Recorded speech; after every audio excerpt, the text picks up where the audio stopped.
Assalamualaikum dan salam sejahtera. Nama saya Azima dari batch 18A. ID nombor saya EN041907. Topik saya pada hari ini ialah mengenai choice theory reality therapy. Tokoh untuk choice theory reality therapy ialah William Glasser. Beliau lahir pada 11 Mei tahun 1925 di Cleveland, Ohio. Meninggal pada Ogos 2013. Beliau memperolehi bidang kedokteran kimia pada tahun 1944, fizikologi klinikal 1948 dan psikiatri 1953. Beliau menyiapkan medical internship di University of California, Los Angeles pada tahun 1954 sehingga 1957, dan pada tahun 1961 beliau diiktiraf oleh lembaga psikiatri. Kini beliau adalah Profesor Adjunct Counseling di University of California State Merced.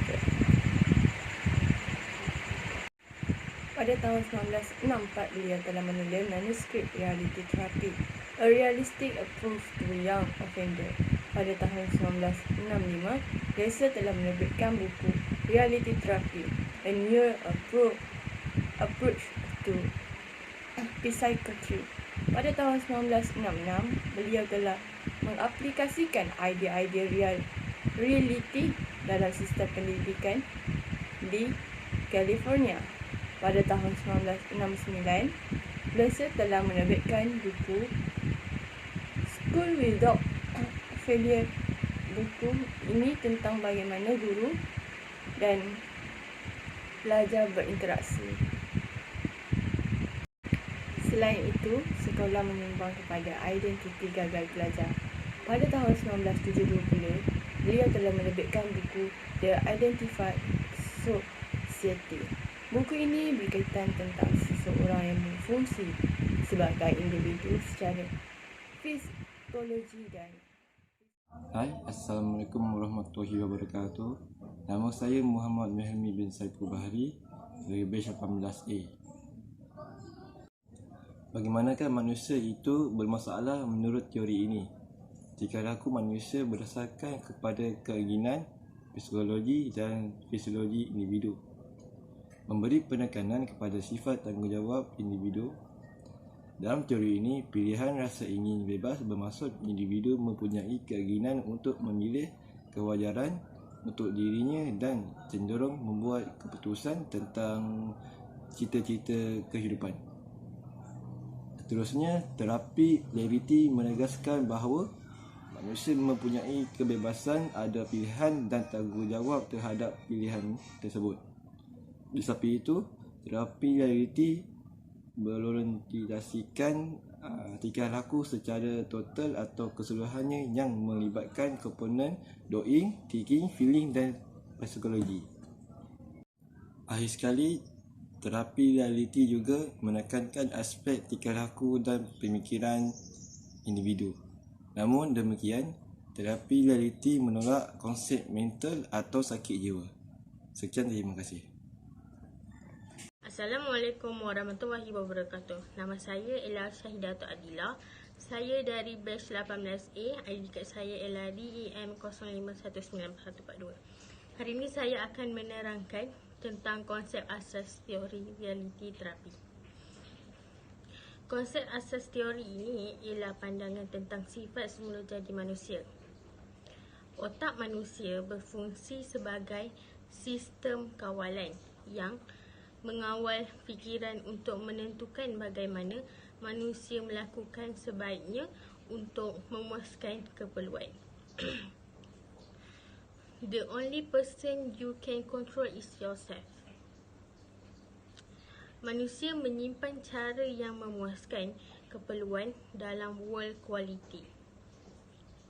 World quality kita terdiri daripada penglihatan kita mengenai orang, aktiviti, peristiwa, kepercayaan dan situasi tertentu yang akan memenuhi keperluan kita.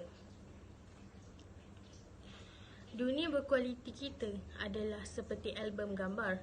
Keinginan khusus serta cara tepat untuk memenuhi keinginan tersebut.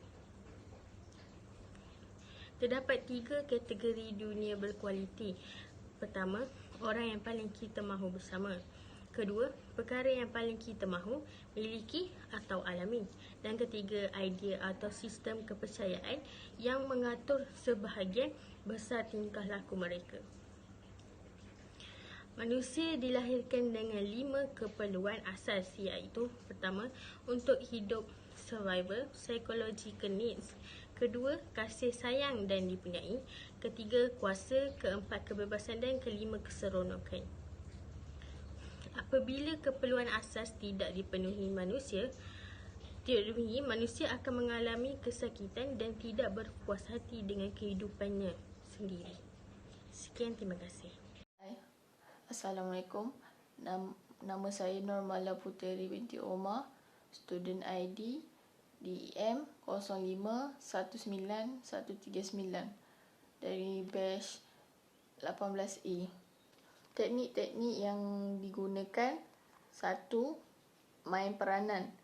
Sebagai kaunselor akan menggunakan komunikasi dalam main peranan bersama klien. Dalam permainan tersebut, kaunselor akan cuba memberikan penekanan pada di sini dan pada ketika ini, dan elakkan daripada memberi penumpuan kepada peristiwa-peristiwa yang lampau dan perasaan-perasaan yang tidak baik. 2. Tidak terlalu serius. Kaunselor akan bersikap lucu dan tidak terlalu stres dengan tujuan untuk meringankan tekanan atau bebanan yang dihadapi oleh klien. 3. Membuat konfrontasi. Kaunselor akan berdepan atau mencabar klien tanpa membenarkan klien memberi peluang alasan-alasan tertentu.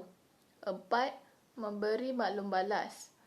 Sebagai kaunselor, perlulah memberi respon kepada klien terhadap masalah yang dijelaskan dan memberi cadangan kita pada klien agar klien merasa kita dapat memenuhi kehendak yang klien mahukan untuk berjumpa dengan kaunselor. 5. Mengimbangi kedua-dua faktor manusia dan persekitaran supaya tidak terlebih fokus sama ada manusia atau persekitaran. Sekian, terima kasih. Hi, Assalamualaikum. My name is Nur Maisara binti Mat Dawud. I'm from DEM batch 18A.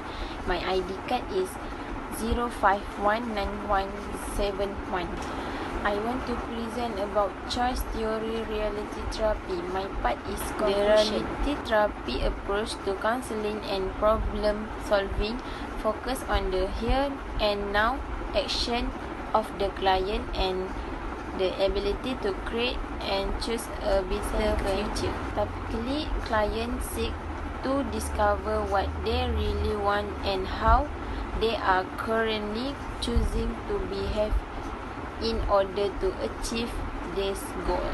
Next, according to Glasser, the social component of physiological disorder has been highly overlooked in the rush to label the population as sick or mentally ill. Okay, next, if a social problem causes distress to a person, it is not always because of a label sickness. It may sometimes just be the inability to satisfy one physiological need. Lastly, reality therapy attempts to separate the client from the behavior. Okay, that's all. Thank you.